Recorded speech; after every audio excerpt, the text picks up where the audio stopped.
Ownership, of course, is the American dream, and this bill gives relief to homeowners, many homeowners across Georgia, for the sake of perpetuating the American dream. So respectfully request your approval of an increase in the statewide minimum homestead. And we officially call the meeting to order. I neglected to say that before, but thank you for the presentation, Representative. It's the will of the committee. Motion is second. Any further discussion? Hearing none, all in favor, please signify by stating aye. Opposed, like sign. Motion, bill passes. Okay, thank you, Representative. Did I see Chairman Saines? Okay, all right.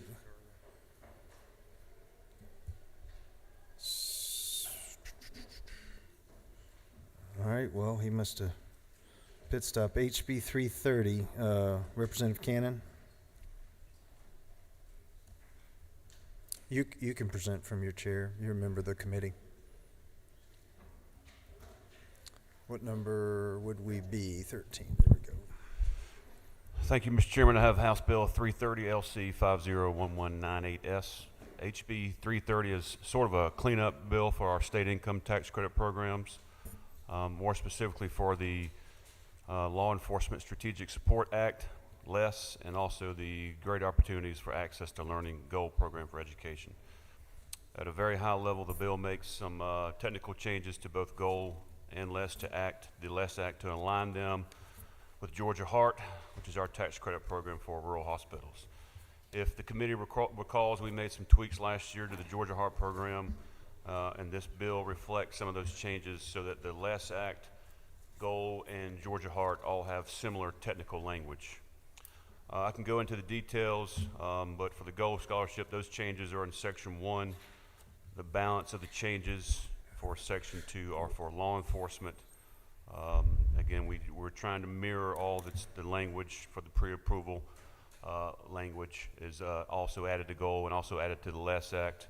For the law enforcement. Representative, I'm just going to jump in because I know you mean PEACH program. Correct. I just wanted to make sure the That's members correct. knew that. That is the Brooks Coleman public school education tax credit. Please proceed. So finally, we add the pre-approval language for Georgia Heart on in Section 2. Don't want to get too much into the details. I admit I'm not a subject matter expert on tax credits, and I can defer to the chairman for any other comments. Yeah, thank you, Representative.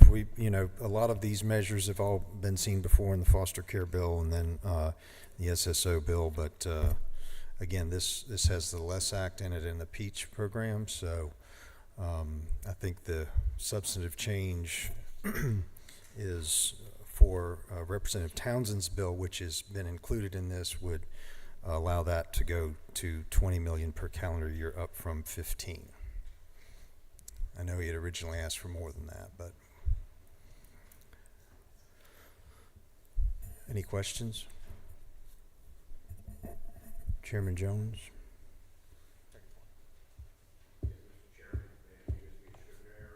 But line 20 to 21, no unused tax credit shall be allowed the taxpayer. Is that something that we need to fix here, or is that considered a Scrivener error, and can Leg Counsel maybe give us some counsel? Actually, I think it's part of the original. You're talking about where they not carry forwards? Yeah, that's all been checked off. Okay. And approved. Yes, sir. Thank you for drawing that to our attention. I don't see any other questions. What's the will of the committee? I have a motion. Is there a second? Oh, I'm sorry. Chairman Gaines. Sorry, I had a quick question. Y'all may have talked about this, but I was just outside. So on line 18, where it's lowering the amount down to 30% of the corporate level, did y'all talk about that? Sorry, I was outside. It's just one of the measures that we've included in several of these, and it's been kind of a consistent uniformity piece, but it takes that 75 down to 30, and we haven't had any huge objection other than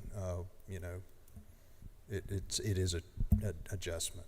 Okay, I apologize. We hadn't talked about it. I just noticed that, and I guess I would have concerns just on some that. technical stuff.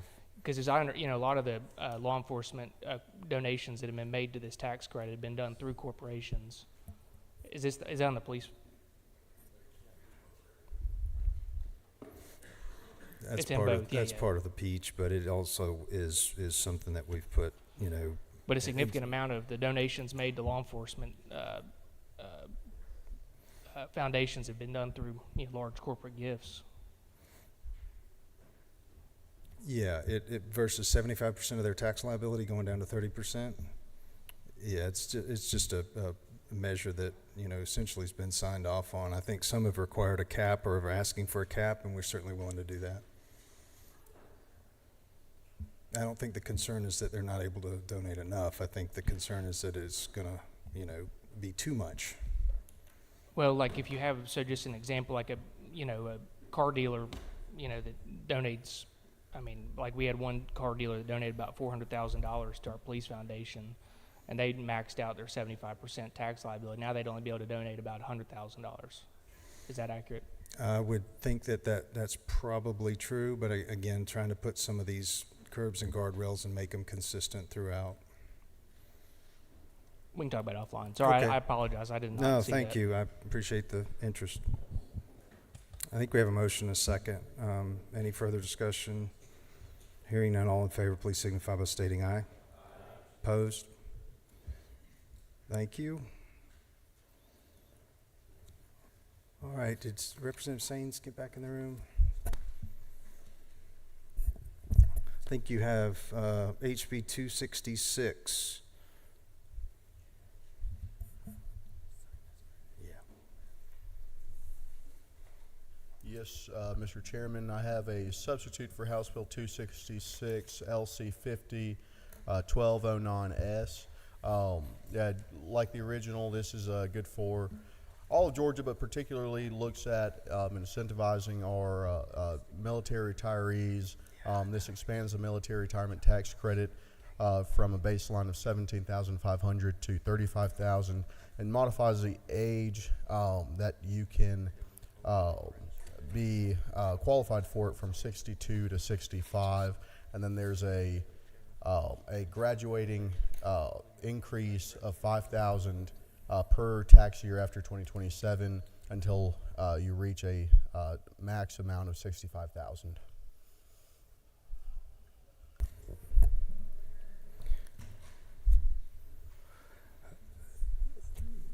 Any questions for the author of the bill? I think what we have done is actually taken Representative Ballard's bill and worked with you. She's become the second signer, and this would adjust our military retirement piece and allow our retirees a bump in what they can exempt from their income tax liability. Yes, sir. Representative Ballard worked very hard on this bill, and I appreciate her allowing me to take good legislation and partner with her on this.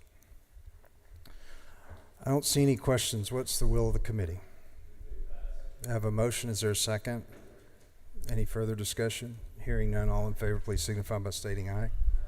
Opposed, like sign. All right, thank you, Chairman Saines. HB 341, Chairman Newton. Thank you, Mr. Chairman. Yes, this is House Bill 341, which has to deal with small businesses who don't currently offer health insurance, an encouragement piece with a tax credit of $600 a year to assist with that, as long as they're spending at least twice that much. We sent it back from rules to have a couple of changes, in particular a clarification that while the bill is effective July 1st of 2025 for some of the October 1 deadlines in November, the bill doesn't go into effect until the 2026 January 21 tax year, January 2026 tax year, basically correcting that along with on line 18 where we added the correct, an amendment with the correct Code of Federal Regulation. All right. It's the bill dealing with tax credits for Yeah, small employers. we're, Yeah, okay. I don't see any questions. We passed this out, this measure already out. We have a motion to pass. Is there a second? Any further discussion? Hearing none, all those in favor, please signify by stating aye. Opposed, like sign. Thank Bill passes. All right, what number are we on to here? HB 357, Representative Franklin. Excuse me. Yes, I got that right. Looking at Lumsden, Thank you, Mr. Chairman. Yeah, this is HB 357. It's this is supplemental though, so it's LC 501195S, and I'll just walk through some of the changes. But it's basically this is a tax credit to try to benefit Habitat for Humanity, and it's a $10 million cap per year with a $2 million per annex. Nothing changed with the single individuals. It's $5,000 per single, $10,000 for married couples, and $10,000 for corporations. I think all the rest of it is just standard. That has basically just the details of how that looks and how it can be contributed and how it can be donated. And then the other change in this supplement than the other one was that we. I'm sorry, it wasn't a change. We had the 10% to qualify the contributions for administrative expenses, and that was left the same. any questions for the author? Hearing none, what's the will of the committee? I have a motion to pass. Is there a second? All those in favor, please signify by stating aye. Opposed, like sign. Thank you, Mr. Chairman. Muted myself. All right, that's about right. Chairman Lumsden, is that, Yes. that got you? Yes, yes. Mr. Chairman, members of the committee, I bring to you House Bill 511, LC 501210S. This is a piece of model legislation that comes from the National Council of Insurance Legislators. Several other states surrounding us have already enacted this legislation. Mississippi, Alabama, Tennessee, South Carolina, and several others are in the process of considering it this year. It deals with reducing one's taxable income by way of a catastrophic savings account, which can be used when a declared catastrophic event occurs. The savings account may be a regular savings account or a money market account, but it must be designated as a catastrophic savings account. Must have corresponding funds in the account to receive the reduction, and it only applies to individual taxpayers who own their own home, and the home must be a residential property and be their primary residence. It gets into deductibles if the house, if it is insured, the possibility for if it's not insured, what amounts apply, and page 3, which is the addition to the substitute, gets into further details as to how it works in the way of deductions, interest, distributions, and particularly how it's handled if the primary person passes. So that's the bill. So thank you, Chairman Lumsden. Do we have any questions? I know that we tried to address some of the legalese and also align it with what our current HSA parameters are. I think following not only the NCOIL model, but also what we've seen, dare I say, in Alabama. So Correct. Thank you, Chairman, Thank you. for bringing the bill. Do we have, I don't see any questions. What's the will of the committee? I have a motion and a second. Is there any further discussion? Hearing none, all those in favor, please signify by stating aye. All right, bill passes. Thank you very much, Chairman. All right, and HB 577, Vice Chairman Gaines, I think we also have an amendment that is loaded up on your tablet, so I'll let you explain both of those if you will, Representative. Great. Well, thank you, Mr. Chairman. House Bill 577 is our effort to try to get the vaping issue under control. We have just an influx of illegal Chinese manufactured vape products that are flooding the marketplace. And what this bill does is create a state level registry. The bill, very similar to this, passed, I think it was 164 to 4 last year in the House, and I didn't quite get over the finish line in the Senate. And that's what the bill does. Anybody in the subcommittee will remember yesterday we heard from a number of folks who had concerns about the bill. I think they still have concerns about the bill, but the amendment before you would exempt what are called open systems. And the reason why I'm comfortable with this is those are very not used by youth at all. Our goal here is to stop youth vaping and to ensure that these disposable products that are targeting the youth are not accessible to them. And so these open systems are ones that you have to fill up the pods with anyway, it's not something that is detracting youth, and so we're comfortable with that. I understand that that's something that would help some of those owners, and so I'm comfortable with that amendment. Thank you, Representative. Are there any questions on the bill? Let's see, Representative Neal? Thank you to the chair. Thank you to the author. I do have some questions from some external partners. One question is, why aren't there stricter penalties in the bill? And also, two, does this incentivize youth to not use vapes? I'm open to as strict the penalties as we want to go. It does have, fairly strict penalties for having these disposable vape products in stores, but I'm certainly open if we want to increase those penalties. I think it's on the third or fourth. It's a total revocation, but certainly open to any changes the committee would like to see on that piece. And the second question was, does it hinder youth vaping? And I think the answer to that is that's what the whole point of this bill is to try to discourage youth accessibility to these disposable vape products. I mean, some of them are even shaped like USB drives that they're bringing into schools. And we had a study committee over the fall that really looked at this, and it's a massive problem for our schools. And so what we're trying to do is get these products that really target youth off the shelves. And I think this bill will help achieve that. Okay, perfect. Thank you. Thank you. Did I see another? You wave? Okay. I don't see any further questions. It's a will of the committee. I have a motion on the bill, and there's a second. And in discussion, we have an amendment. Do you want to move to accept? I'll move to accept. I was trying to pull it up here, but it's Amendment 520060. I have a motion on the Gaines Amendment and a second. Is there any further discussion there? Hearing none, all those in favor of the amendment, please indicate by saying aye. Those opposed, like sign. All right, is there any further discussion on HB 577 as amended? Hearing none, all in favor of HB 577 as amended, please signify by stating aye. Those opposed, like sign. All right, thank you, Representative Gaines. All right,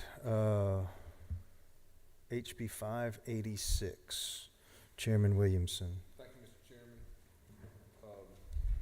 Members of the committee, House Bill 586 is a bill that simply extends the from 3 years to 5 years the exemption from having to collect tangibles recording tax on deeds to secure debt. Currently, as most members of the committee are aware, there's no intangible recording tax fees collected on any of our credit unions, nor does this bill touch credit unions in any way. This simply moves the exemption from 3 years to 5 years, thereby allowing households to have more predictable, to eliminate at least 2 more years of their interest rate risk. The risk that the rates may go up, and they can have know exactly when they borrow the money exactly what their payments will be for up to 7 years. I apologize, up to 7 years, rather than being limited to 3 right now. So that's simply what the bill does, and I'll be happy to answer any questions. A fiscal note has been ordered. Which has not been the easiest thing to get. I know they are Yes, backed they're- up, so we're working on getting those before too much longer, but this would only impact local governments. That's correct, and I'm working with ACCG to make sure that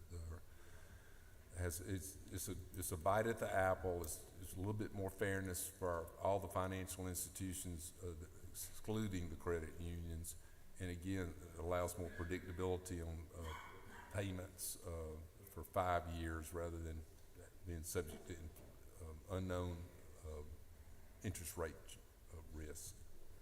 7. I'm sorry, I keep saying 5, but I meant 7. Is anybody here to wish to speak to the bill or have any questions of the author?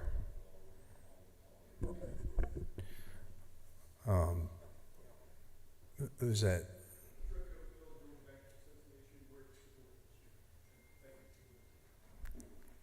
Thank you. Anybody else? I don't see anything. I know that the hour is late, but we would acknowledge that, you know, this is a first hearing, but I do want to give the committee the option to waive the rules if they choose to pass. It's a fairly simple bill, and I know we're waiting on the fiscal note, but since it only impacts local governments, if the will of the committee is to move forward, we can do that. You want to waive the rules? All right, we have a motion to waive the rules, a second. Any further discussion? Hearing none, all those in favor signify by stating aye. All right, those opposed, like sign. All right, what's the will of the committee on the bill? We have a motion, second. Any further discussion? Hearing none, all in favor passage of HB 586, please signify by stating aye. Aye. Opposed, like sign. All right, thank you very much. And then we have two hearing bills that we would have hearings on. Representative Don Tucci is here. Is Representative Washburn? Is he here?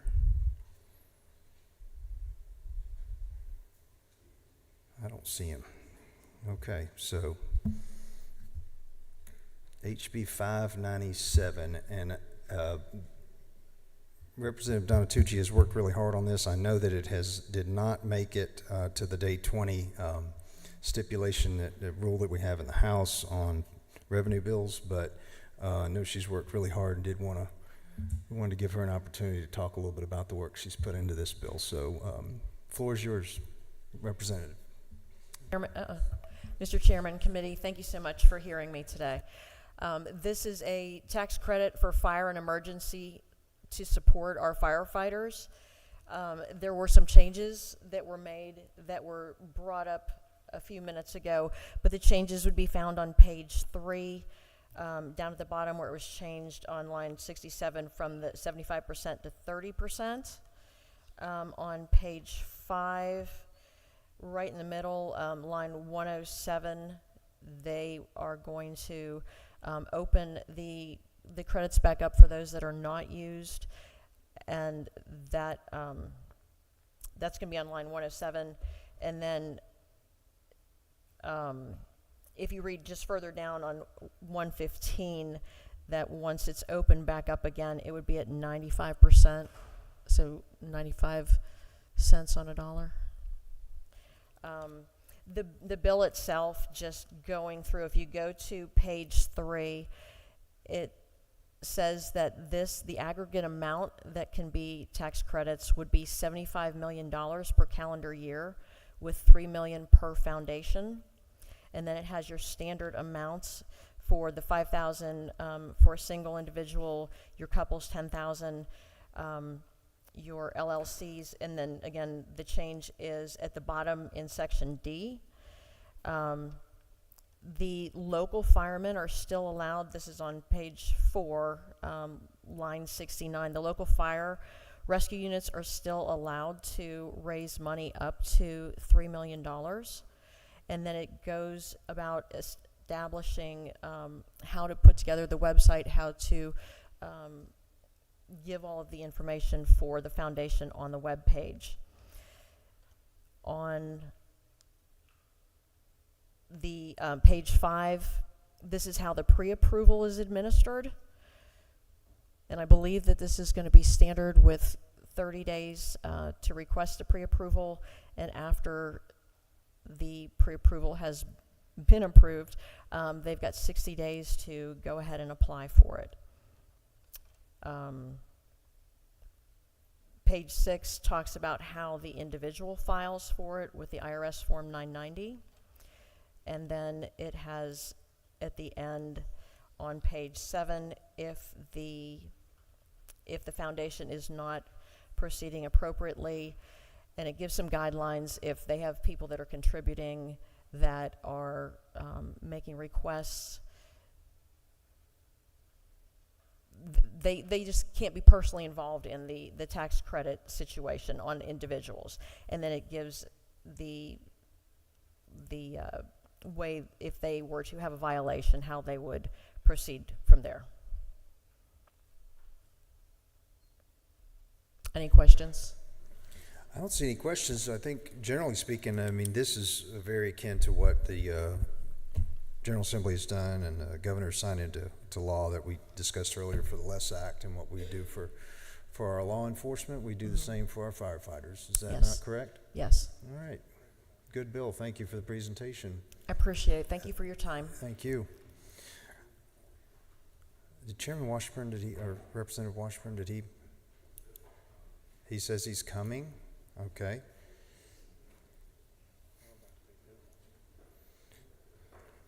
He's maybe going to present to an empty room, other than I'll wait on him if need be.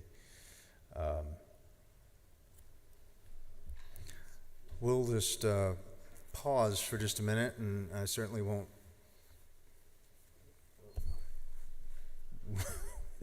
be too critical if anybody decides they need to go on. It's been a long day. So we'll stand at ease for just a minute, and we'll listen to Representative Washburn when he gets here. Thank you.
case anybody was waiting, we're going to adjourn, and we'll catch Representative Washburn next round. We'll get him worked in. He and I have communicated a great deal, and he's been understanding at every step of the way. We do want to give him a chance to get his bill talked about. Thank you. Y'all have a good evening. We'll see you tomorrow.